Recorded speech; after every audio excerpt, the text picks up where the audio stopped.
Quantum computing. Welcome. I recently listened to what I've got to say was a somewhat alarmist vlog on quantum computing. The nub of it was that China has now surpassed the US in terms of quantum computing technology. And of course in the past I've argued that it has or is about to surpass the US in terms of artificial intelligence because it has a natural advantage, that is, it's got more people. Quantum computing gives the potential for China to hack into the US military and commercial secrets, and at least in theory to use it to win a military conflict against the US and its allies. And in past vlogs I have hinted at this, but I don't want in this vlog to repeat that alarmism. No, I'm more concerned about how quantum computing may change our civilization. As you know, I've been speaking about these sorts of things in vlogs such as The Matrix, the one on NTFs, Web 5. I've done many vlogs expressing some concern, and this follows on from it.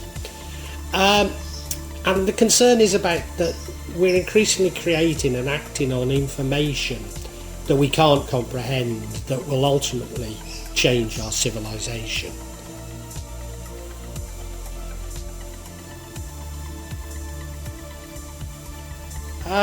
Quantum computing is a type of computation that uses the collective properties of quantum states, such as superposition, interference and entanglement, to perform calculations.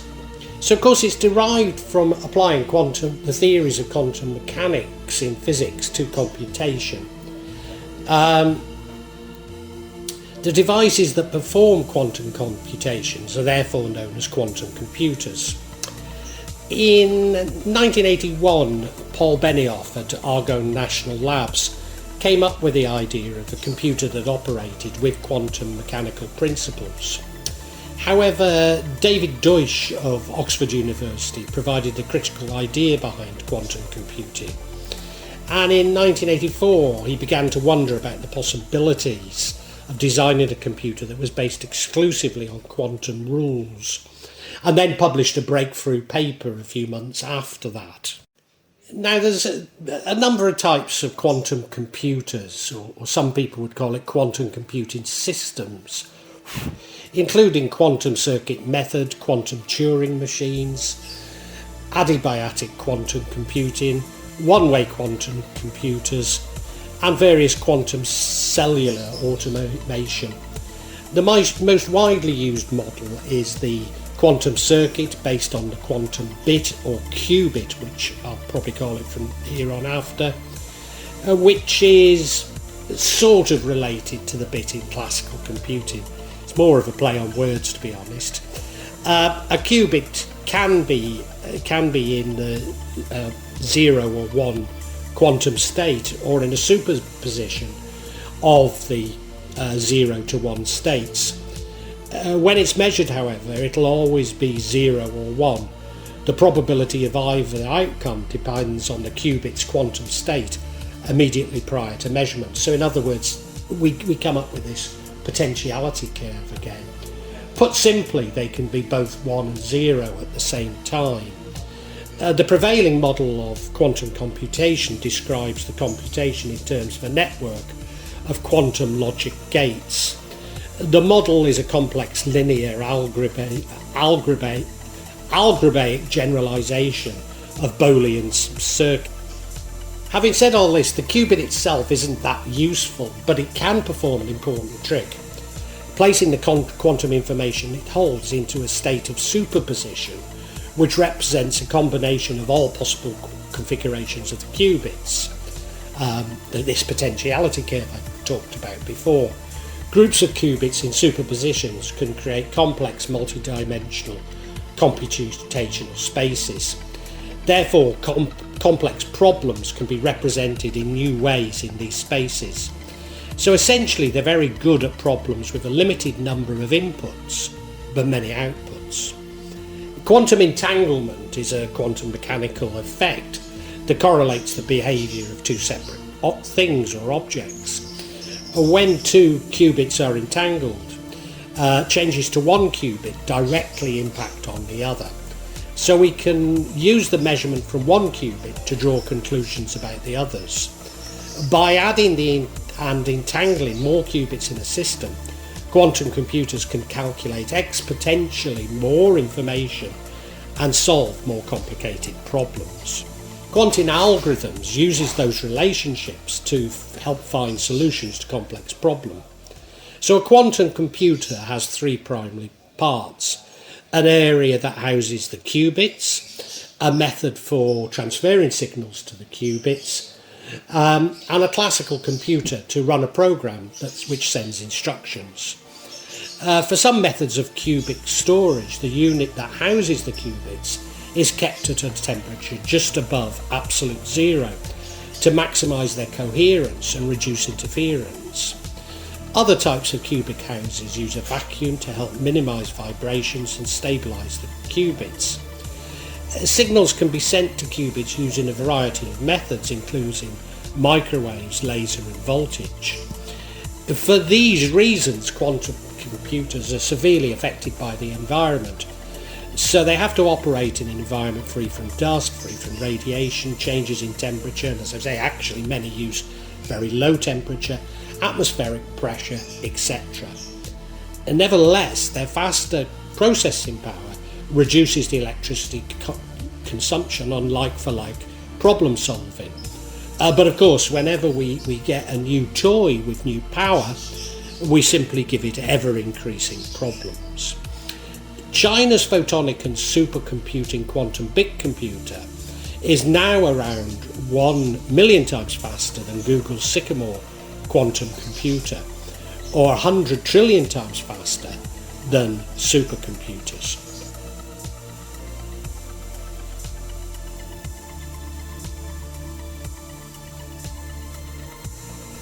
The application of quantum computing. IBM quantum systems state that complex problems with lots of variables interacting in complex ways. Modelling the behaviour of individual atoms in a molecule is a complex problem because of all the different electrons interacting with each other. Sorting out the ideal route for a few hundred tankers in a global shipping network is also complex. Currently, the main applications centre around artificial intelligence and encryption, as quantum computing facilitates very rapid communication. Indeed, it's so fast that it can solve problems that would not be feasible for today's supercomputers to solve. So quantum encryption would be nearly impossible to hack. Machine learning on classical computers is revolutionising the world of science and business. However, training machine learning models come with a high computational cost, and that restricts the scope and development of this field. In terms of artificial intelligence, some of the most interesting developments are for product development, especially within pharmaceuticals. Quantum computers work exceptionally well for modelling other quantum systems because they use quantum phenomena in their computation. This means that they can handle the complexity and ambiguity of systems that would overload normal computers. They can therefore be used to create complex simulations. This offers greatly enhanced climate modelling and would be useful in predicting natural disasters. So as you know, I'm based in Indonesia, and only today I listened to a vlog on how another tsunami is being predicted by scientists.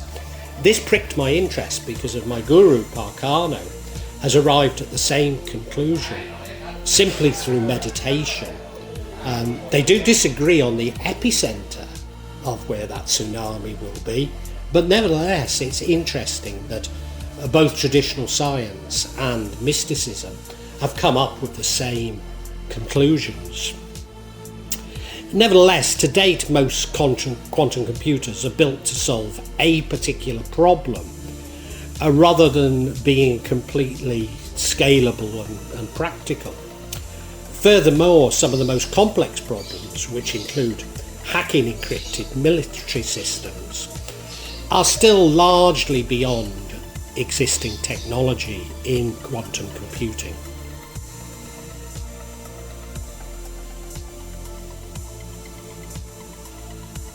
My concern, quantum interference is the intrinsic behaviour of the qubit due to superposition to influence the probability of it collapsing one way or another. Because quantum computers therefore use approximation by interference, they're prone to making mistakes. Now, quantum computers, in fairness, are being designed to reduce this interference as much as possible and ensure the most accurate results. Nevertheless, we are likely to be basing some of our actions on what could be a flawed logic. Essentially, it's being used for problems so complex that we cannot check with logic. And again, IBM Quantum Solutions have something quite useful to say on this. Quantum algorithms take a new approach to these sorts of complex problems, creating multi-dimensional spaces where the patterns linking individual data points emerge. Classical computers cannot create these computational spaces, so they cannot find these patterns. In the case of proteins, there are already early quantum algorithms that can find folding patterns in entirely new, more efficient ways without the laborious checking procedures of classical computers. A quantum hardware scale and these algorithms advance, as quantum hardware scales and these algorithms advance, they could tackle protein folding problems too complex for any computer. Of course, it's useful in encryption, and it can be used to hack current encryption models. This would include cryptocurrencies. So essentially, we're in a technological arms race. And as within all technological arms races, it's always the poor and disenfranchised that will lose out. So what I'm really saying is that as encryption methods get hacked, it'll be the middle class and poor who get their bank accounts hacked. My real concern, however, is that the application of AI, like the application of AI in the multiverse, we're increasing complexity and putting our faith in solutions we cannot hope to comprehend. In other words, maybe we're playing at God. We need to ask ourselves how the existing levels of complexity and automated decision makings have actually improved our lives, have actually improved humanity. Now at this point, and well, in this vlog at least, I don't want to sound like a Luddite. In other vlogs, I've accepted the term. And the reason is, I believe that quantum theory can inform us about so much that we currently write off as woo-woo or magic. For example, the quantum computers can cope with being at both 0 and 1 at the same time. It means that they can cope with logic of being simultaneously true and false. Something that I've argued many times in my vlogs. Therefore, quantum computers offer the potential to reduce the materialistic logic that I believe is at the heart of so many problems that civilization and indeed humanity currently finds itself in. In fact, whilst many of my arguments about quantum computers are similar to those I've used against AI and the metaverse, I do believe that quantum mechanics can partially resolve some of the most profound mysteries of the universe. No, I'm simply calling for public debate on the ownership and the use of computational power, not least as this space is already being filled, not by the public, but by the WF's Global Future Council on Quantum Computing. Indeed, they say the Global Future Council on Quantum Computing will act as an advisory committee to the quantum computing network, which will accelerate the realization of opportunities associated with quantum computing and drive collaboration on addressing the concurrent set of emerging risks and security challenge.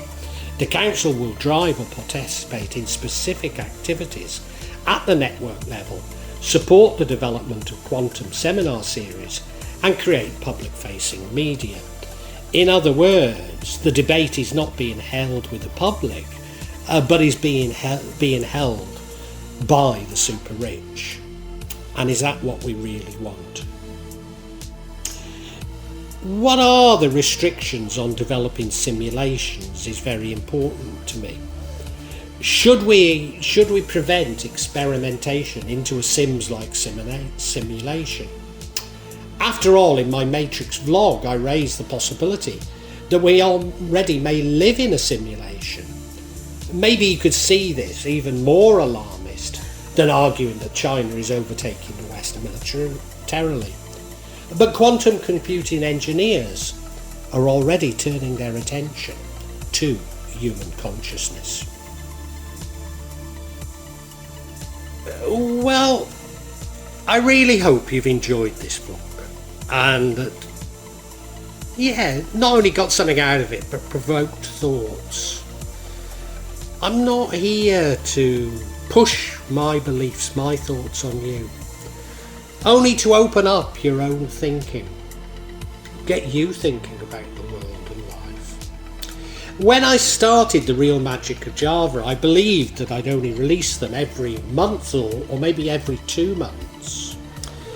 But now I find myself adding to this subsection once or twice a week. But please subscribe and hit the bell to get notifications for when I add new parts to this subsection. In part, the reason why I'm doing it more often is that the concept has moved from filming rituals and events that took place in Java to me also describing my beliefs and philosophy. And that does come in response to people expressing an interest in it.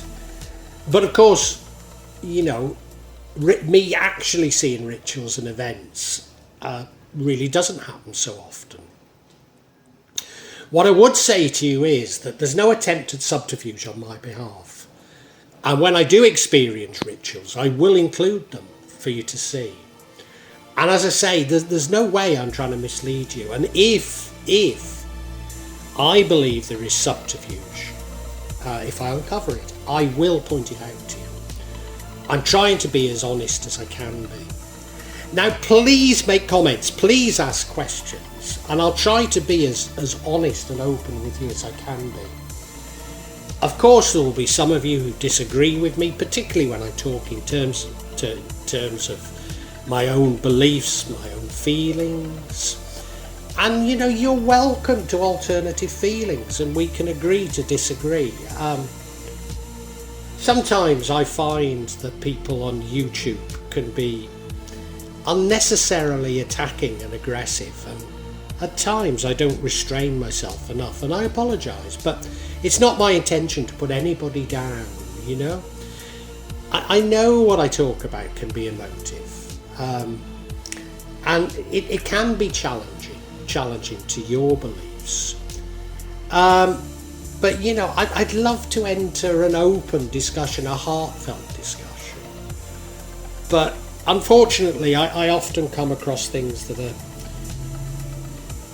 are, especially when people quote the scriptures to me, I've just no idea where it takes us, Because I'm speaking from the heart, sorry, if you want to quote the scriptures at me, do so, but it doesn't have much impact on me, I personally have no desire to impose my feelings on you, and I suppose when people try to do it to me, it washes off, All I'm trying to do is I'm trying to share my feelings with you, and I'd love an open discussion on feelings. I really would love it, and sorry if I don't always react as best I should. I try and cure this in myself, but think this is part of the sort of narcissism of social media that I talk about so much in this subsection. So look, if you've enjoyed it, I really urge you to listen to other sections on this channel, particularly the 4 audio books that I've uploaded onto this channel. Yes, they are in a novel format, they are novels, but they go into much greater depth than my thoughts and feelings. Now what I would say to you is these are sequential, so my thoughts and feelings develop as we go through each chapter and each book. So it does begin with 1.1, the Chinese cemetery, but you know, hey, it's up to you. Feel free to dip in as you wish, as you want. And you know, really heartfelt thanks for listening to this. And I really want to say a great big thank you and God bless you.